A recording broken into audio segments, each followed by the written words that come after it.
In the middle of the Persian Gulf, there's Bahrain, a small island country with a lot of history and a busy economy.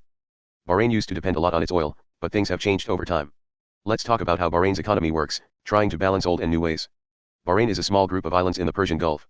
It doesn't have a lot of natural resources, but it's been through a lot of changes. Back in the early 1900s, Bahrain found oil, which made it rich. But now, that oil is running out, so Bahrain needs to find other ways to make money. Today, Bahrain is known for having a diverse economy. Oil only makes up a small part of its money, with most of it coming from things like banking and making stuff. Finance and manufacturing are big parts of Bahrain's money making. Finance, including banking, makes up about 17.4% of its economy, and manufacturing, especially aluminum production, makes up about 14.2%. Bahrain has busy places where people do banking and high-tech factories where they make things. It's pretty impressive for such a small country. Bahrain does a lot of trading with other countries. It sells things like oil and aluminum to the world and brings in stuff it needs, like food and machines. In 2022, Bahrain's exports were valued at around $15.85 billion. But besides all the business stuff, Bahrain has a rich culture.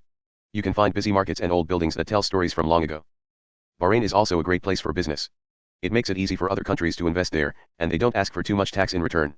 According to the Heritage Foundation, Bahrain ranks 4th in the Middle East and North Africa for business friendliness. But there are some problems too. Bahrain is running out of oil, and it spends more money than it makes sometimes. Also, when the world economy is not doing well, Bahrain feels it too. Still, Bahrain keeps trying. It invests in education and businesses that make a lot of money, so it can have a better future. In the end, Bahrain's economy is trying to find a balance between old and new ways. With some smart decisions and hard work, it's looking forward to brighter days ahead.